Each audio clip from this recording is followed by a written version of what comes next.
Hey, we're here with Lisa Mowrer, good friend of mine, and man, she's been riding for how long? You been riding? All my life. From Detroit. From Detroit, yeah. Yeah. So when did you start riding? Well, I grew up. I owned a '61 Panhead my father bought before I was born, and I was a baby on the tanks, and always dreamed I would just stare at that bike and dream of riding it. But men are only supposed to ride pans, and so my dad always said, if you can start it, you can ride it. And I grew up dreaming about starting it. I'd kick it till it fell over, all kinds of stories. And then I remember when in Daytona, man, had all these nice bikes. These guys sitting around, these kids up to kick start that thing. They're like, whoa. It's a rock star, man. Yeah, it's funny. They don't even know what I'm doing, man. They're all riding these $60,000 Harleys, and they're like, what is she doing? So how did you get that bike? Well, my father sold it to the love of my life, and then who owned a motorcycle shop. And when he seen how much I loved it, he had me helping tear it down to every nut and bolt and blasting things and putting it back together, the parts that I could work on, he'd had me do. And every time it broke down, he'd have me fix it. And I didn't realize it, but he was teaching me to be able to own it. And then 2 weeks after he received Christ, he passed away and went to heaven, but then the bike became mine, and that's the only reason that I'm able to ride it now, because I know how to work on it. I don't do the technical things that need to be done, but the Lord usually has someone that does, and that's where I go. But anyway, so I've been riding that all my life, man. Never dreamed I'd own a new bike. That's the original pandemic, right? Yeah, man. But you got the 61 Pan, then you got the 77 Troublehead. She's got that shovel, and then she got a new one. Yeah. 2024 Softail. It's a 2023, but 23. I bought it brand new 2024. The first week of January, the Lord blessed me with that. I didn't see that one coming. I never even dreamed of owning a new bike. It was so far out of the spectrum of my capabilities. But God. Right. Well, you know what? I asked her to come up here with me because, Lisa's been like a sister to me, but a big inspiration. And man, I mean, her faith, she's, like I said, a sister in the Lord, but man, she's got a story, and you know what? It's inspiring. I just want, maybe just to share some of the stuff kind of you went through. And even though it's Michigan, I know we don't say that. I'm a Buckeye man, so I know they beat us. So anyway, yeah.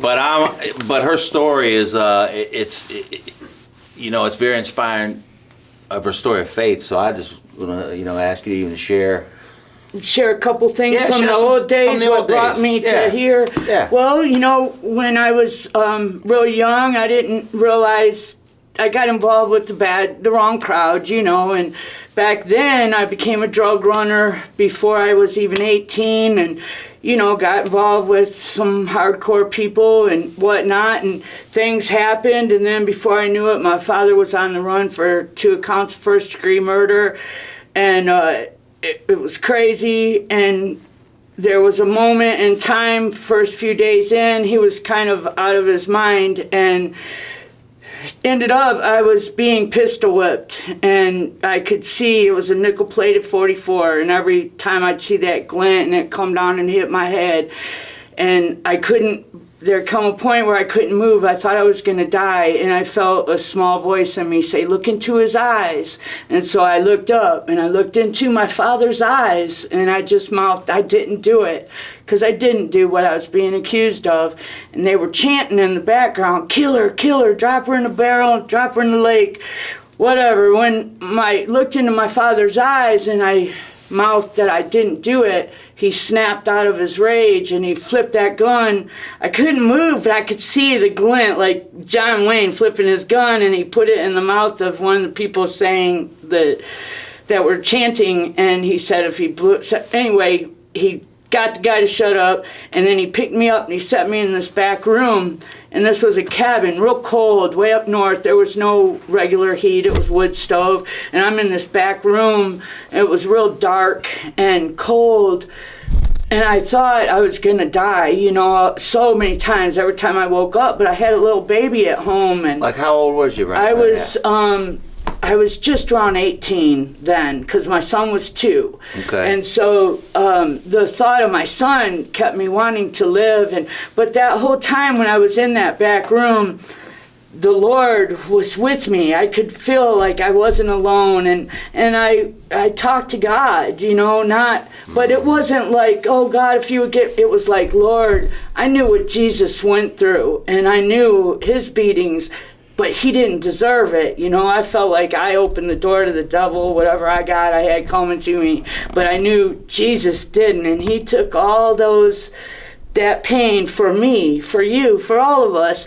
And when I could see then that, or when I looked back on it later as I was getting healed, I could see every blow that hit my head went through his nail-stained hands first, and he was weeping for me, and he felt every blow before I did. And then from there, you know, my story leads on to years later. You know, I had a lot of unforgiveness, but I didn't understand the effects that had on me. And the Lord. You were smuggling. Stuff. Yeah, man, real crankcase. You know, it got his name. I know how it got his name. All right, because I ran it. But anyway, yeah, it wasn't. I'm sorry. I'm not proud of it, but it was what I knew because that's what I grew up around. Right. That was my whole life, my whole family. And then when I was trying to get away from that kind of life, it was hard because I kept getting drugged back in it. And then when I got serious and just really got down on my knees and told the Lord, you know, if you're real, you got to do this. Take me out, or just do whatever you can do. You know, whatever you do, Lord. So, like, at the time, like, I mean, you felt trapped. Yeah. Like, how many years have you felt? But you know, you felt you were just trapped, like you couldn't go anywhere. Well, actually, you know, it was quite a few months in that situation. When I healed up from the pistol whipping, I had to go back to the house where the kingpin, the evilest man that I ever knew in my life was at. But my sister, brother, my son, and my stepdaughter were there, and I had to take care of them. And when I went back there, he had nails shut all the windows, put deadlocks on all the doors. He had a chain ready for me to chain me up. And I was chained up for 30 days. And 30 days. Repeatedly horsewhipped and raped. But, you know, I talked to God the whole time then.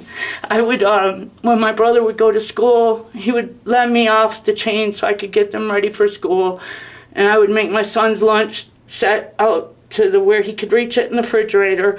And then I would have to get back up on the chain. And I would have him turn on TBN. TBN was new back then. It was just around for a couple years. Christian and I remember, TV show. I remember one day towards the end of this, and I'd probably not slept in a couple days, had been beaten all night, whatever. I was listening to Billy Graham, and he was saying, I don't remember the sermon, but I remember in the end he was saying how, I don't know what you're going through, but whatever it is, God is going to use that, or he is using that. And I remember chuckling and just like, oh, Billy, if you only knew, you know. Right. And you know what? I had visions back then, and I'm living them out now. I just got to do a 10,000 miles I rode on a mission trip from God. We did a cross across the country, and with Yeshua's army. Yeah, we're cross over the United States, literally. Yes. Which was 10,000. Well, I did 10,000 miles. 10,000 miles. But from the beginning to the very end, it was probably a couple more than that for the leader.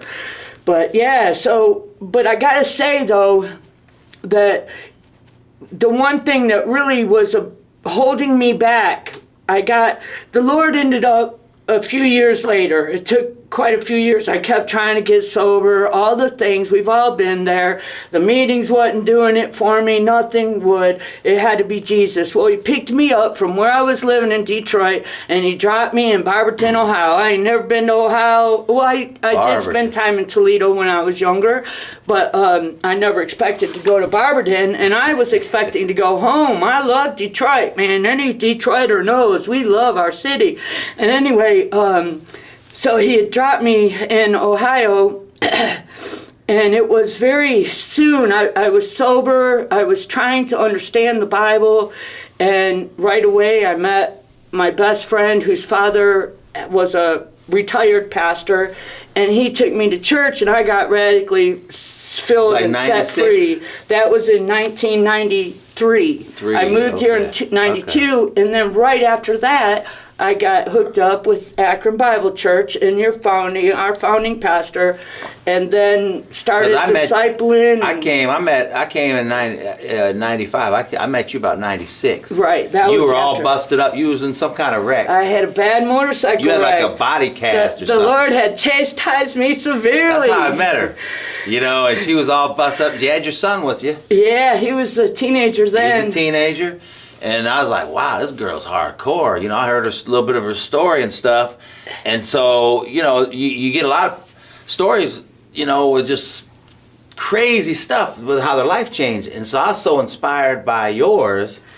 And it's like, wow, you thought it stopped then, but a lot more going on from 96 till now.